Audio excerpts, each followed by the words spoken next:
What does it mean to be human? What does it truly entail to live in harmony within oneself and with all life on earth? Heartfelt welcome and thank you for tuning into the One Voice podcast. I'm your host, Samuel, and with the support of the Alruna Foundation, I'm on a mission to share the voices of visionary artists across the earth with humanity. This podcast is my humble attempt at contributing to the fostering of an evolved human consciousness. It serves as a platform for integrating and weaving together wisdom from diverse cultures, religions, and traditions in the beauty of creative expression. In this episode of One Voice, I am speaking with Bettina Maureenji. Bettina is a ceremonial musician, teacher of the voice, and a devotee to the mystery. I encountered her through her beautiful and mysterious music, which I felt great resonance with. In this episode, we will be speaking about the voice as the main instrument and the channel for prayer, devotion to the mystery, the profound times we live in, and how to stay centered and open in the midst of life. Hello everyone listening, this is Samuel speaking, and I'm sitting here with Bettina Maureenji in her place, her beautiful place here in Ibiza, an island outside of mainland Spain. And we have just finished a 2-day voice activation, medicine of your voice workshop, which has been very powerful. Bettina has been a great inspiration for me during my travels, and especially during my time in the Amazon rainforest, working with medicinal plants. And her very mystical and beautiful music has been following me and my soul for a long time. So when I learned that there was the opportunity to come and work with her in person, my soul said, you have to go. And when the soul says, you have to go, you have to go. So I went. So, Bettina. Yes. How are you doing today? I'm good, actually. One of these days when everything feels pretty good and in harmony. Beautiful. Mm-hmm. Do you want to tell a little bit short about yourself? What work are you doing right now?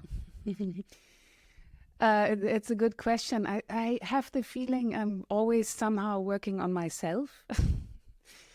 And that's the inspiration for the work I do. So I'm basically working with people and using the voice as an instrument. Of course, I'm also a musician, I'm a songwriter, and though when people ask me what's your profession or what you're doing, then I always answer I'm working with people.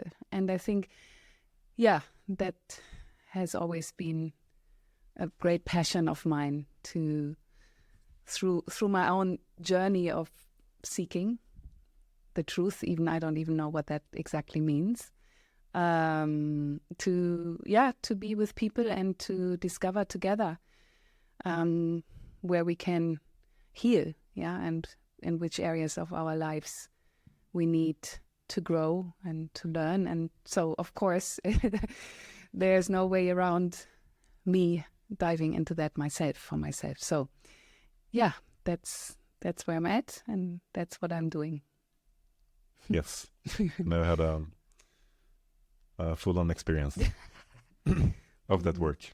Mm-hmm.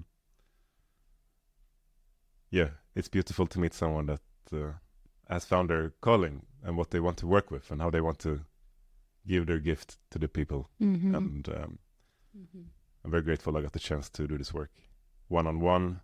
That's it's pretty rare.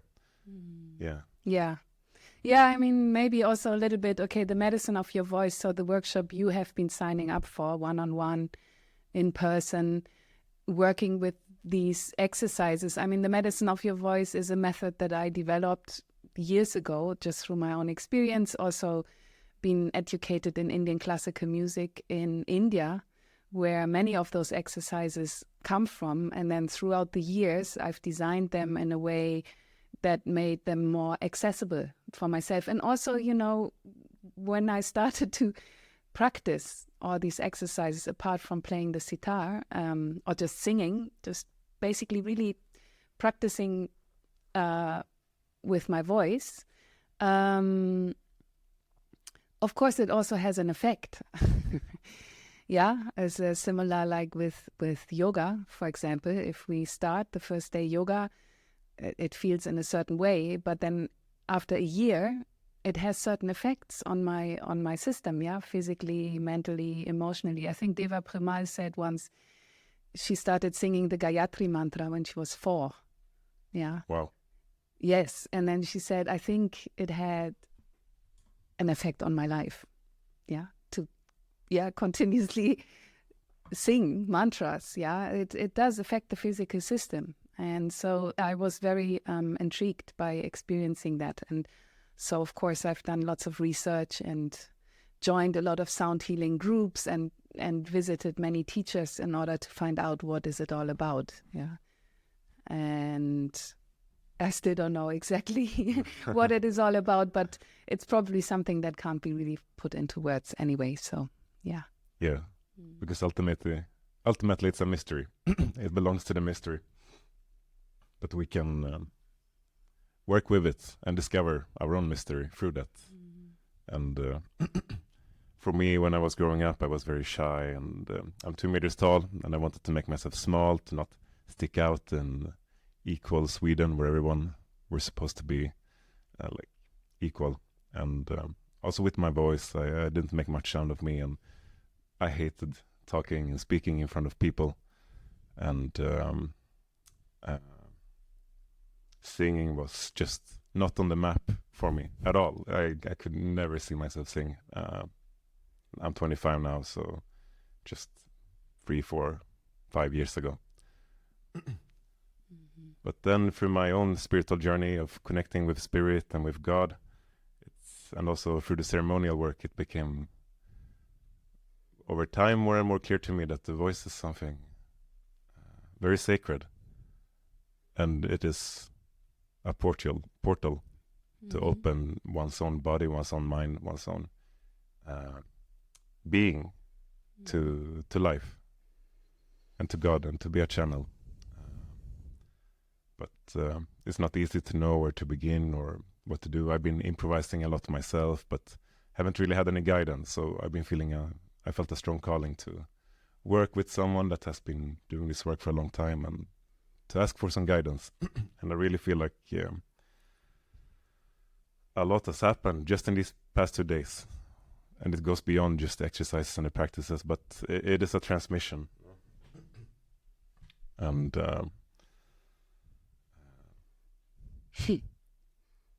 yeah, my voice is feeling freer and more open and more in tune with life than ever before. So I'm very honored to have the chance to sing in front of you and to break through many of the barriers of shyness, of holding back, of wanting my voice to be something else than it is.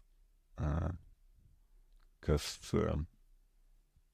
as you say, the voice is the primary instrument. Yes. Could you tell us why? Well, thank you for sharing, for all the reflection on the workshop. And I feel the breaking through the barriers is also a big thing. Yeah. And so the voice is the primary instrument. I mean, just looking at the history in humanity, before any instrument was built, the voice was the only instrument. Yeah. And I feel, because we all have a voice, it's something that is still accessible and runs through humanity. Yeah. Since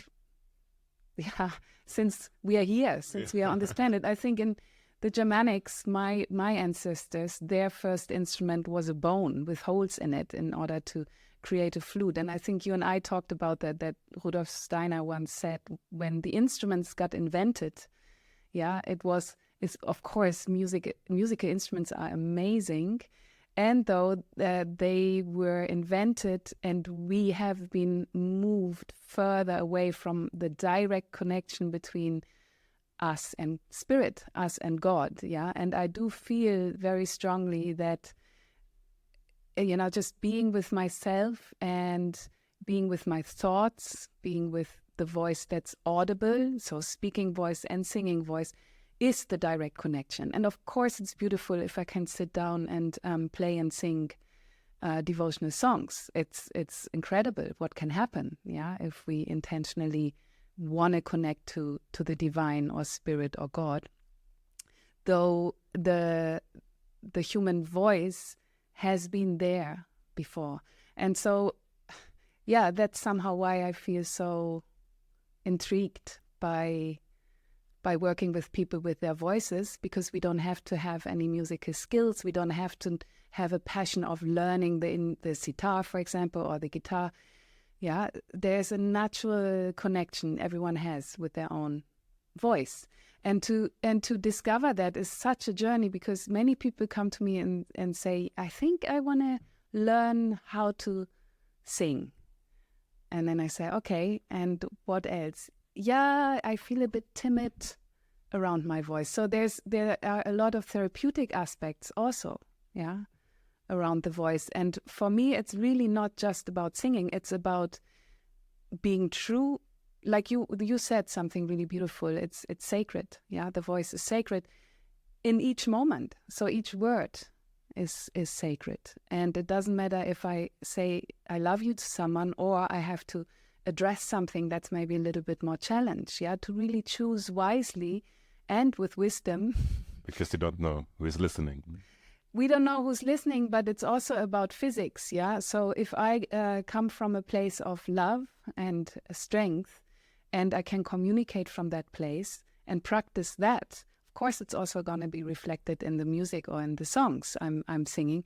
But it's a daily life practice, every moment. Yeah, and life presents us moments again and again and again where we can really see, okay, how much am I connected to where the voice is coming from? And the voice is coming from the physical body, but on a soul level, it's really coming from a place within us, yeah, that is connected to emotions and feelings. And so just to complete this here, I feel there is the great intention when we say we want to always come back or stay connected to spirit when we use our voice.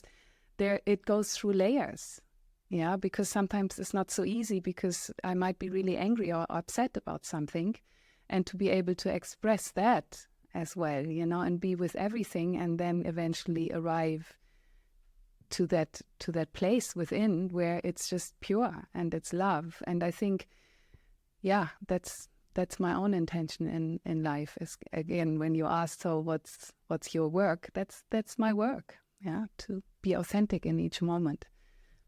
So yeah, beautiful. Something you said that resonated very deeply with myself was how I am the instrument that God is playing. So my work is to tune myself, attune myself to be able to listen and to be able to play the song of spirit, of life, and let it play through me, which is also very clearly manifested in a way that I perceive when I focus on the voice and the sound of it, and like when it goes through the mind, it gets censored and it's not flowing. But when I'm able to tap into that source, into that life, it's flowing through me, and it's a lot about trusting that source and trusting that to come through, and also understanding that the voice is not only about singing. That's one of the aspects of it, but the voice is sacred. It can be through writing, it can be through speaking, it can be through singing also.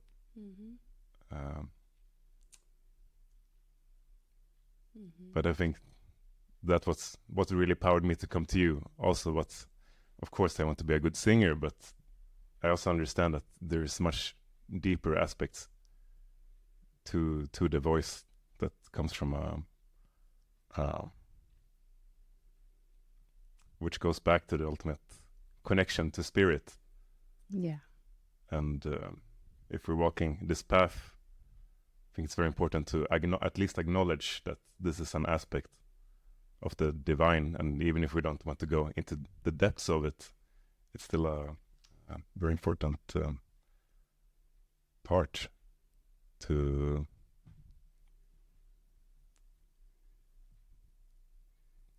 contemplate on and to explore. Yeah, definitely. And I like when you said, to uncensor.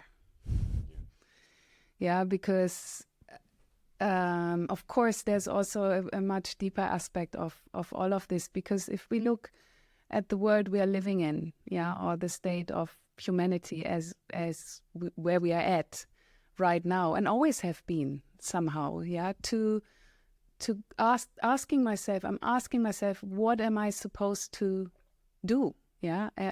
How do I want to participate, and in what do I want to participate? And what is my own personal way of creating a vibration or a frequency that is nourishing, of course, for myself, but also to the ones around me and to Mother Earth and Father Sky. And we all have our own unique individual gifts, but I feel that's one big part of self-healing and growth and transformation and the development of consciousness within myself, or opening of consciousness within myself and within others, is a great part to participate, especially in a moment where everything is just upside down and it seems like wisdom is getting lost. And if we look into the behaviors between humans and races and tribes, so that's where I feel it's both, it's the practicing to stay connected to spirit, to move through my own personal challenges in life, and from there share anything that I can share with people to find their own way of participation. May it be to be in service. Basically, it comes down to that. It doesn't really matter what we are doing, and to move from greed or let's say unhealthy egoism to sharing and community, and to come back to our selves, let's say, as a human race. So that also has to do with voice work. Yeah.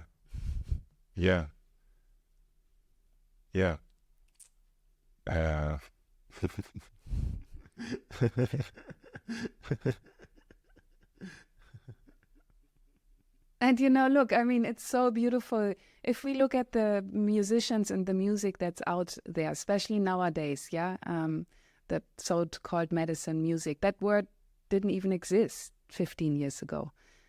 And also many people working with the plants and the search for exactly that, for community and healing and well-being, in all aspects of ourselves. So it's incredible what's going on that end as well. There are incredible musicians out there, and communities trying to work with that, working with that energy of expansion and opening up. And so to just be part of that movement.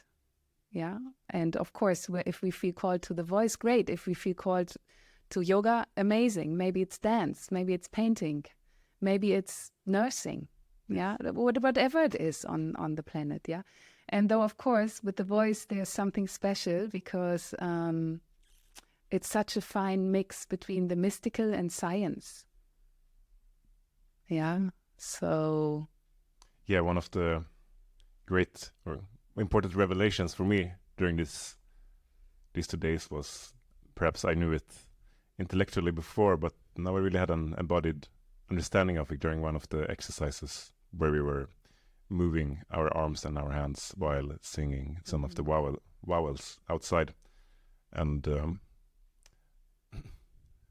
that is that the voice and the body is not separate.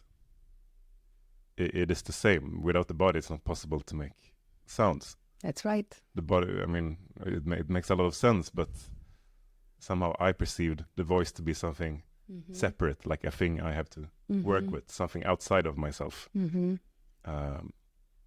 But that was one of the important puzzle pieces to fall down, was that, no, it's not outside of myself. It is my body, and when that coin kind of falls down, it's just makes so much sense, which also means that the thoughts in our head, our mind, they're not separate. It's all integrated in one. And when I am tuned into my body, which my voice is coming from, that also means my body is part of the greater earth body. So then the earth is also speaking through me.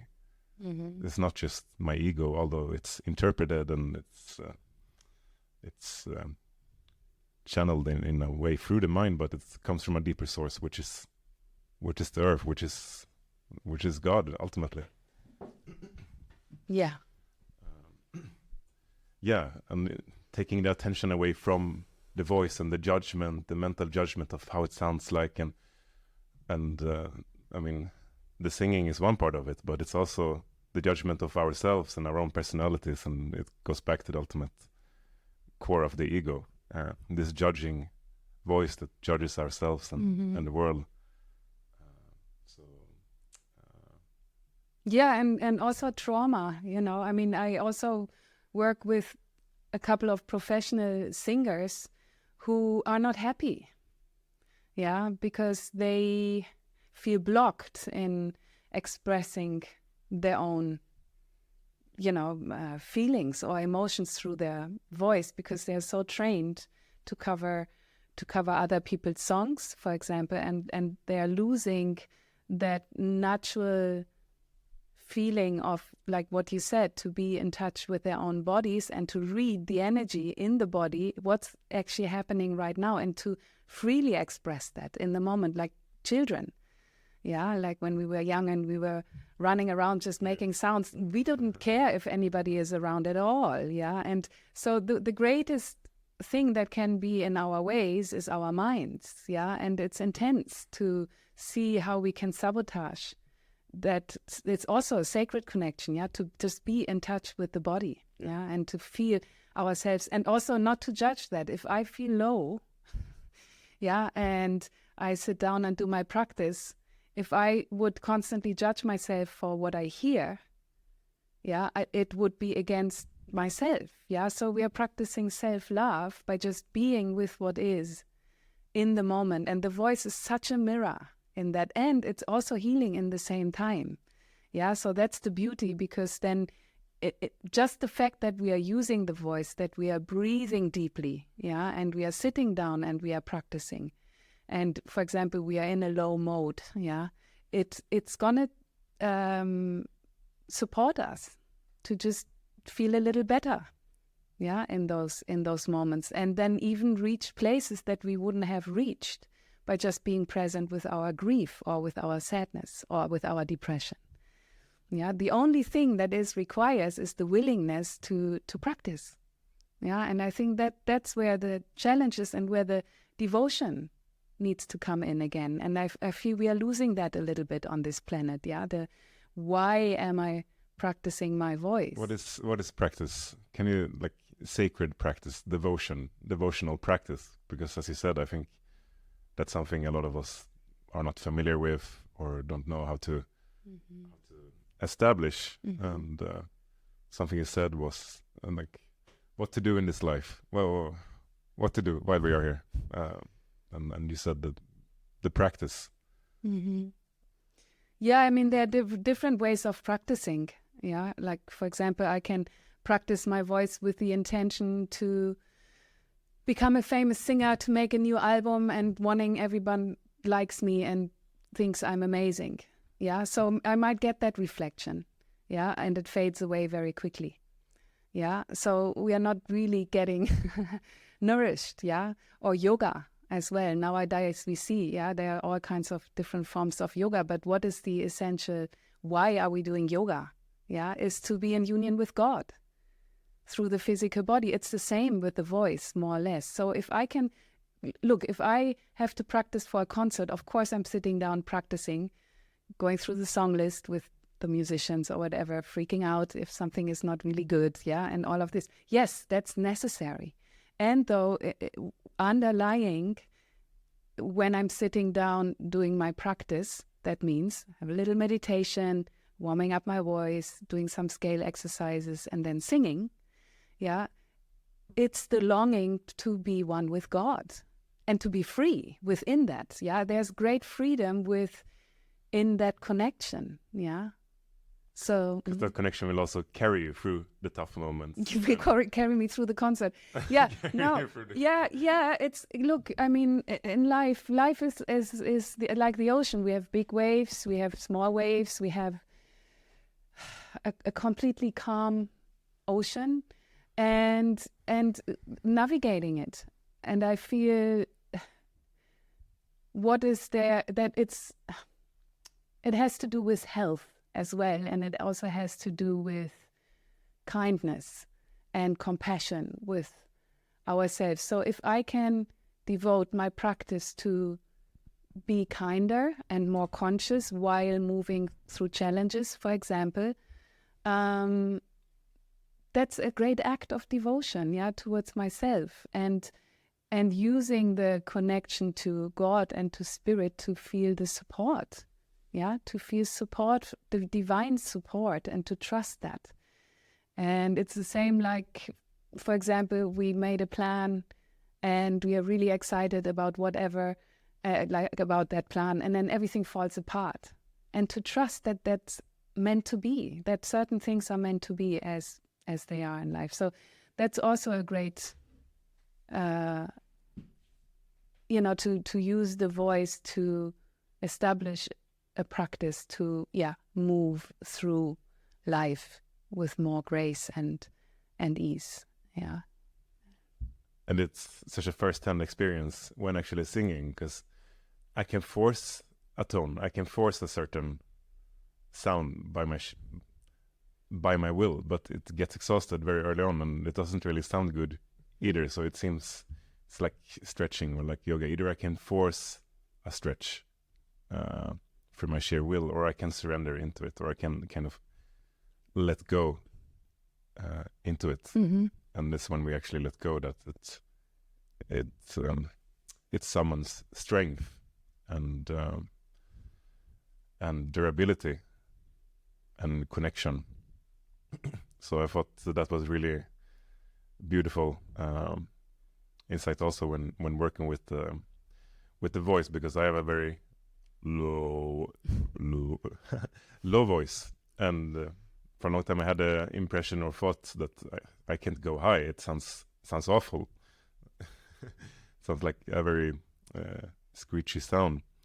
But after these 2 days, I really discovered, no, I can actually go high, and I can go pretty high, but it's not about forcing it. It's about kind of letting go into it through the heart, and then it works, and it's quite quite incredible. And it's like the bandwidth is like the higher I can go, the lower I can go. Like the deeper roots I grow, the higher I can grow, like a tree. If I don't have any roots, if I don't have the low tones, it's very difficult to go up high, because it's gonna break. So I like the metaphor of a tree. Yeah, exactly. I mean,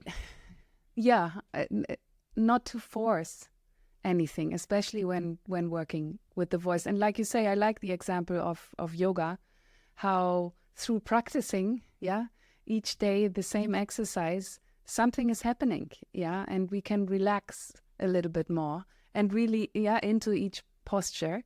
So we relax more into each exercise, and we actually use the physical body in voice work. We are using the pelvic floor and the diaphragm, and the spine and the wings of the voice, which are arms and hands. So we actually have this physical structure to explore that. And that's when we also learn to let go of the thought or of the mind, and to really connect, like reading the energy in the body, being with the vibration in the body, which can be different every day.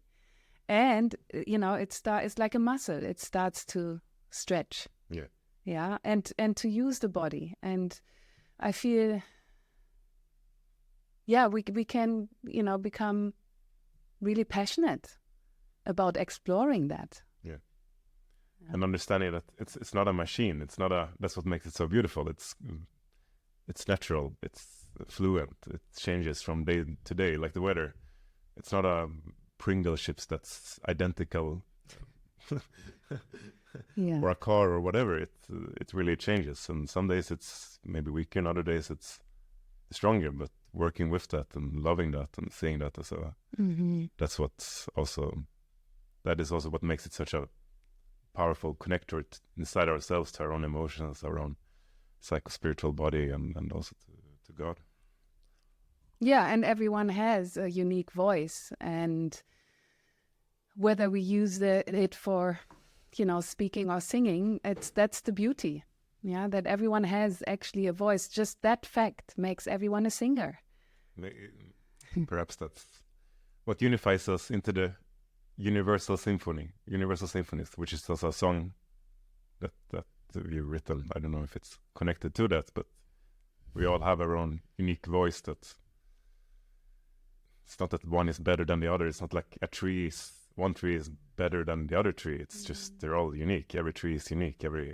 Everything in nature is unique, and that's what makes it beautiful. It's not that one tree is saying that, I should be taller, I should be lower, I should be. It's just what it is, and it's all kind of filling its place in this universal symphony. As we are as humans, in our personality, in our ways, but also in our voice. Yeah, and it's something that we have to discover within ourselves. Like that song, Universal Symphonies, I actually wrote going through a breakup with someone. I think it's 2006, many years ago. And I actually wanted to write about the breakup. And I started to write the lyrics. Yeah, he didn't do that, and I didn't, and then And then these lyrics of Universal Symphonies were coming through, because I realized, while going through my own personal emotions, the vibration of connectedness to something that's bigger than just me was healing for me in that moment. It was much more healing for me than pointing things out, even if it's in a song, pointing things out to him. Yeah, all those things, we of course, it's important to do that, to express anger and all of that. But within music, that song brought me to the place where I wanted to be after going through all the blame and hate. And so it created a vibration that helped me to move through this, yeah? So there is great medicine in music. Yeah, because it creates a vibration in the body. It doesn't matter if I'm writing the song or if I'm listening to a song. Yeah, it's all about vibration. And I mean, humanity loves music. Yeah. Why do we all love music? Yeah, there's actually a story around that. You want to tell us? Yeah, I can tell you. I mean, it's not my story, unfortunately, but I'm also not Hafiz. It was either Hafiz or somebody else, and then Hafiz wrote it down. I'm not exactly sure. But the story is that when we as souls are called to enter another physical form, there's resistance. Yeah, and the soul doesn't really want to come here, wants to stay home. Yeah, which some of us, we still have that memory of that sensation. Oh no, which is not against life, but it's just generally the soul feels resistance. So then the angels start to sing, and that's sound. And when the angels are starting to sing, it lures the soul into the body. It lures. It's like pulling gently the soul into the body. And plung, there we are. And that's what they say. Those sages, poets. Why we love music so much, because it's a memory of our home. Music is the connection to our home. Yeah. And that's why also I feel we can have such deep, profound experiences when we listen to certain music or when we are singing. Yeah. That is beyond the me, the small me. Yeah. Yeah. And there's healing within that. Yeah. And transformation, because the more we let that vibration in, the more we can use it, to move through this life with gratitude, to actually have that experience, of life. And that is the sanctity of music, which is it's not a new invention. Music and voice and singing goes back since forever. And tribes all over the world, some of which I have visited in the rainforests, but also indigenous tribes up in the north of Sweden and all over the world. No matter if you're Christian, Jewish, Islam, or Hindi, or it's all music is a core part of it, of the connection, and why it gives us great joy.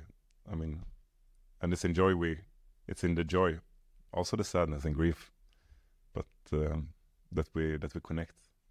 Yes, it's a little bit like the breath. Yeah, we are all breathing.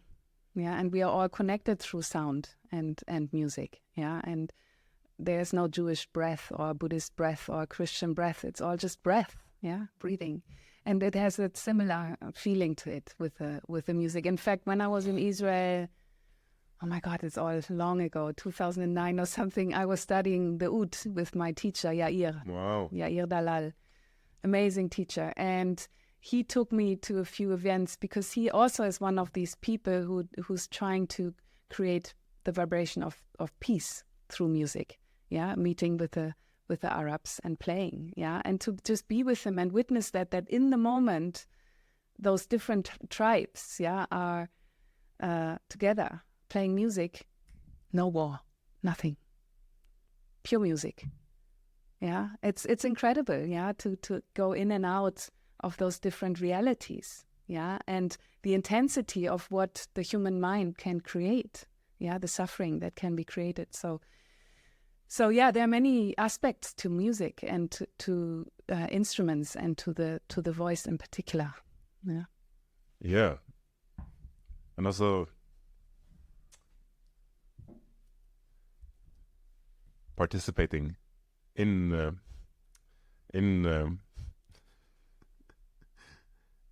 music, and because a lot of us currently we're consuming music, which is fine. Also, we're listening to music, but then also,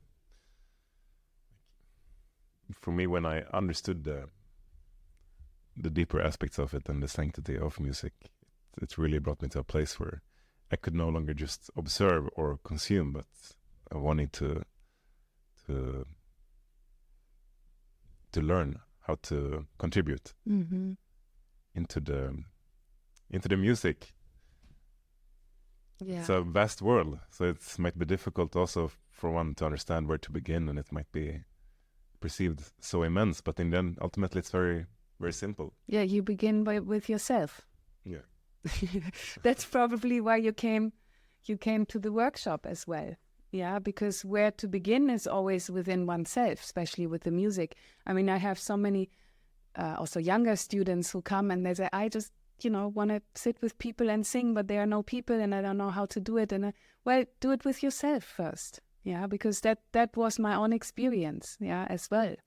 Yeah, and I mean, okay, I didn't necessarily have the goal to, sing with people in a circle and do all of these things that we could do. I really just wanted to experience music within myself, within my body. Yeah. And then, of course, that generated the energy within me and around me, and I attracted people who wanted the same. Yeah, to just be with music and to trust that it's going to come. Yeah, in the right moment. So, yeah. What matters the most for you in life? It's a big question.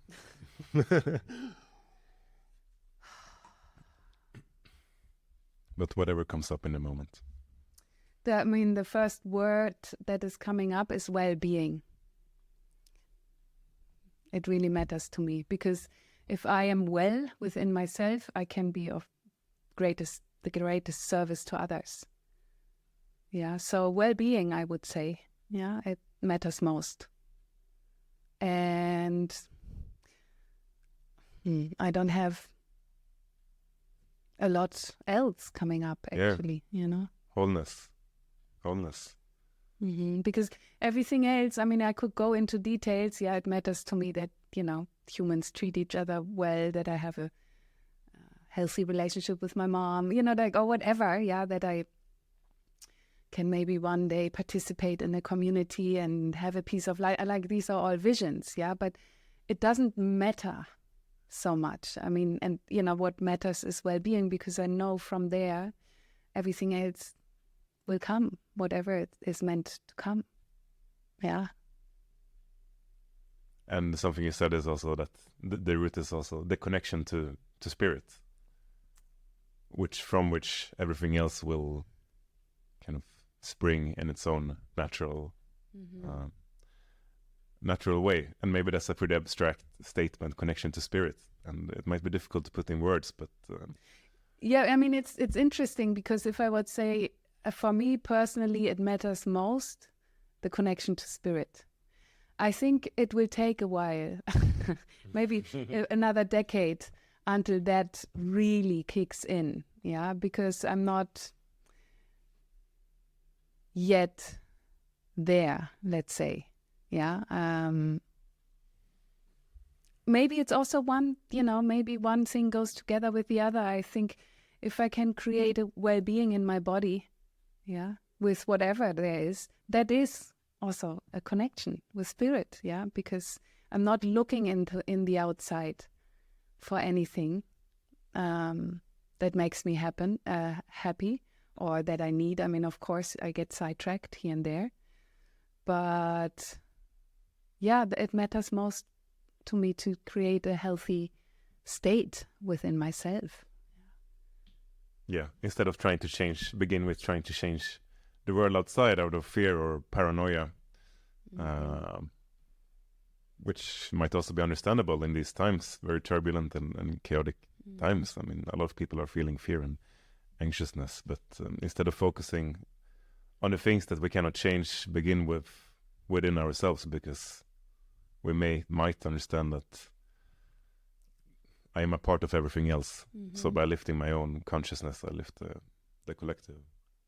Yes, it's because especially in these times on this planet, it's incredible, the disaster that's happening, and where to begin, and how can me, little Bettina, possibly participate in changing anything, And I think we all have our own individual ways, or maybe that's also depending on our karma, where, some of us fly into Iran and help, some of us go to Ukraine and help, whatever, So, but the immensity of the craziness can be really overwhelming, and I do feel there's a lot of numbness happening, within many of us. Where we basically, I don't want to use that word, it sounds really intense, but giving up into numbness, and to not do that.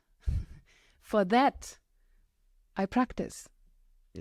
And then from there, it might lead me to bigger projects where I can participate. But I see very clear with my path, it is really working with the voice, working with music, and working with people, even through these times, and wherever it's going to guide me, I will see, but I think it's utterly important that we find something that keeps us sane. In very insane times, which the past few years have proven, at least to me, more than ever. And finding that practice that brings us back to the center and sanity. Just being a sane human being at this point in time is a great gift. And also the grief that this is becoming so precious.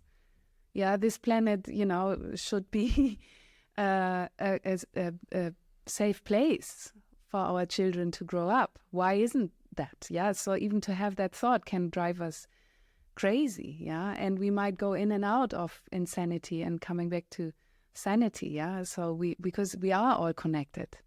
Yeah, there's we are everything in the same time. So where do I put my attention? Yeah. By being present with everything that's going on. Yeah, with the abuse, with the violence, with the hate. Yeah. Keeping your heart open in hell. Something like this, I think. I think that's a quote from Ramdas. Yeah. Perhaps. Okay, great. Yeah. I think some musician just used that in one of his songs. But yes, it's exactly, that's what it is about. And to trust that. To trust that that's a beautiful way, you know, and not to feel shame or guilt, yeah, about going through deep personal processes. For example, I work with people who go through deep transformational processes connecting to their traumas and wounds. While the world goes crazy and people are dying of hunger, I'm sitting here, you know, trying to heal myself. Yes. Yeah, if we have the fortune to do so, it's our duty. Yeah. So there are many layers to all of this. No? There are many layers, and it goes beyond you and me. And the inner work, the outer work is a reflection of running inner work, but also understanding that it's both. We don't only want to get stuck on ourselves and working with ourselves and like never-ending healing, but it is that healing, and it works in symbiosis with the outer. Exactly. I mean, I can try to heal myself until the cows come home. You know, like it's about finding that, and that also comes through a devotional practice. That's what I feel. It keeps us in alignment with where's the energy going. Yeah, am I over processing? Yeah, am I doing one workshop after the other? At one point, we have to move into the next level, which for me is sharing with others. Yeah, and to where's that sensation in the heart I really want to now share. Yeah, and yeah, it's delicate. We have to stay alert within ourselves in the same time. Yeah, and I think if we do voice work, for example, it will keep us on track. Yeah, because there's this, okay, you know, that connection, the vertical connection. Yeah, it goes through the voice goes through really all the different chakras and all the different aspects of our psychospiritual body, if we're able to sense that. Well, a healthy and well-balanced mind and body will tell us when it's time to stop the freaking processing, yeah, and to move on into the next level and to start to share and be in service. Yeah. That doesn't mean that, you know, I'm all healed and, you know, no processes anymore, but yeah. No, it's about being in peace and wholeness and letting that emanate outwards and finding our own, discovering our own unique gift to provide to the world as a service, because it's in that service, it goes beyond ourselves, and that's where a lot of the strength and power is coming from as well. Because if it's just about me and my own, where I'm gonna go, what am I gonna do, and who is gonna marry me, it is to get stuck in the drama of things, like recognizing the drama, but also well, yeah, that's the super ego kicking in, and it will do that. But you know, we are, I think, in really pivotal times of healing on this planet, and it is reflected in, if you look around, I mean, you know, we are covered in well-being retreats and healing centers, and you know, I mean, that's also to see that that's what's actually happening. We are trying to heal ourselves, yeah, and it's beautiful. It's a beautiful reflection, and that wasn't present 200 years ago.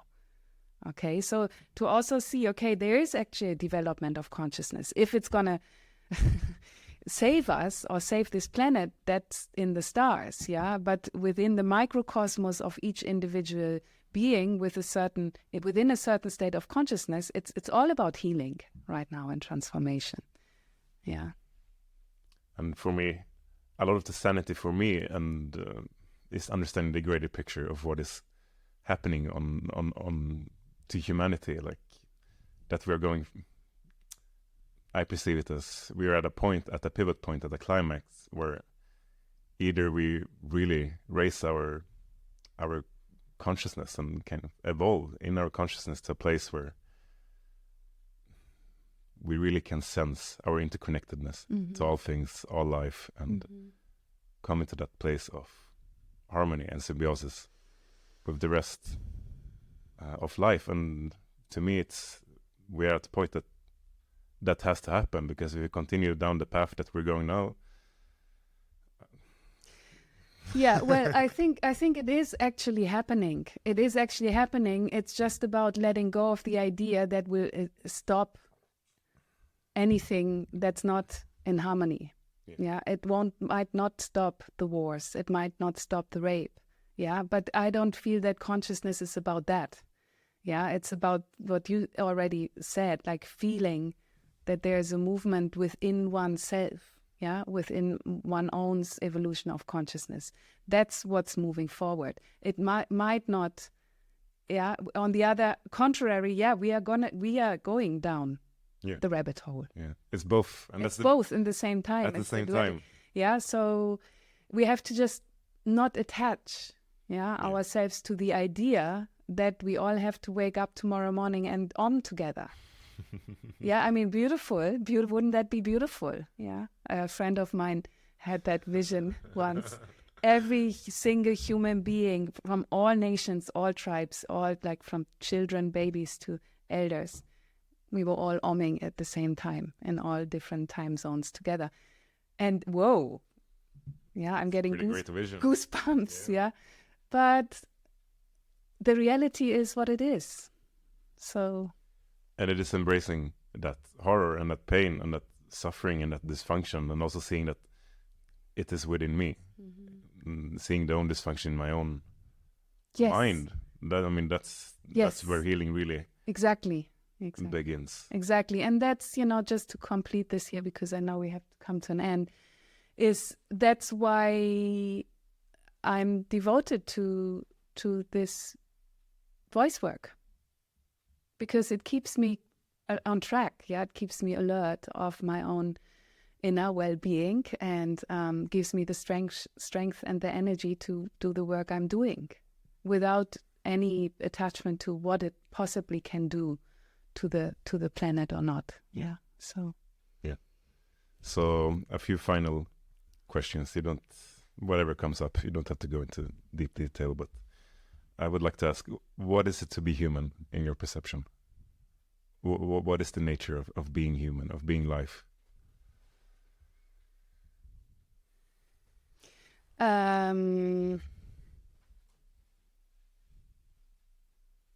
What is it to be a living, animated being on the planet, like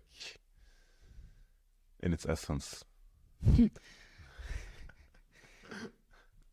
Okay, I mean, I only have a word coming up for me, and that's wisdom, as a human being, to grow into wisdom and learning and compassion. Yeah, that's what it is for me to be human, is to just be that as much as I can. Loving oneself for that. Despite our dysfunction, despite all the stuff that we judge about ourselves, but somewhere finding peace and acceptance in our own process of who we are, and as the human collective, which I've had a lot of anger and frustration with, and it's like, why are we? How can we be where we are as a collective? How can it be so dysfunctional? But also recognizing that it is exactly as it should be on one level. Yeah. So we got to wrap this up. So just a few last questions. Where's your journey heading next, and how are you going to continue the medicine of your voice work? What do you mean, on a practical level? Level, yeah. Yeah. Where will you be? What is going to happen? Okay. Well, I mean, for now, as you noticed, I'm based in Ibiza. So I will probably be here for a while. I don't know. Let's see. But yes, end of January, I'm going to go to Costa Rica. I do my yearly tour, which is Costa Rica, Hawaii, California. So that's where I'm going to be, on the other side of the planet. And just offering also one-on-one personal retreats and group retreats and weekends with plant medicine and concerts and singing circles. So it's going to be packed 5 or 6 weeks, and then I'm going to be back here. You're only going to be away for 5-6 weeks. Then you'll be back in Ibiza. I think so, unless something happens and I won't return. I don't know. I mean, I'm always open, but I think I'm not traveling like that anymore. No. So I return to my base, but I'm also definitely open to, I'm always open while traveling if I might go somewhere else. Yeah, it's the nomadic heart. I'm always open. Let's see where the journey goes. And it's the nomadic heart. It's going with that flow. And if people want to learn more about you, you got a website. Yes. Bettina Maureenji. Yes. .com. Mm-hmm. And for anyone that is interested in doing a 2-day one-on-one workshop with Bettina, I, Samuel, can highly recommend that if you feel a calling and if you feel like diving deep into the mystery and the sanctity of the voice that goes beyond singing. It's a really precious thing, I think, that you offer that possibility of doing it one-on-one. I mean, it's not all artists that are doing that. It's quite it's quite a gift. So thank you very much for that. You're so welcome. Well, the one-on-one, of course, I have students online or I have students coming here to the house to have a lesson. But the 2 days one-on-one is, of course, it's a different journey. So I'm grateful that I'm able to offer this. Good. Okay. Anything else you would like to mention, say, share in this, or you feel good? Yeah, I feel good. I think we had a nice conversation, a very in the flow and how you say this, improvised kind of. But thank you. No, thank you so much for your devotion, Samuel. No problem. So, it's my great joy of bringing wise and the voices I respect a lot in my own life out there, so that whoever would like to tune in can do that, because I know a lot of people would really like to hear what we've been talking about now. Mm-hmm. So thank you for doing this together with me, and welcome. All the best on the journey through life. Yes. And the mystery. Thank you, Samuel. Thank you very much. Much gratitude for tuning in to One Voice. If you enjoyed today's episode, hit like and subscribe, and follow us on Instagram so you never miss out on upcoming episodes. And feel free to share it with someone you love. Blessings.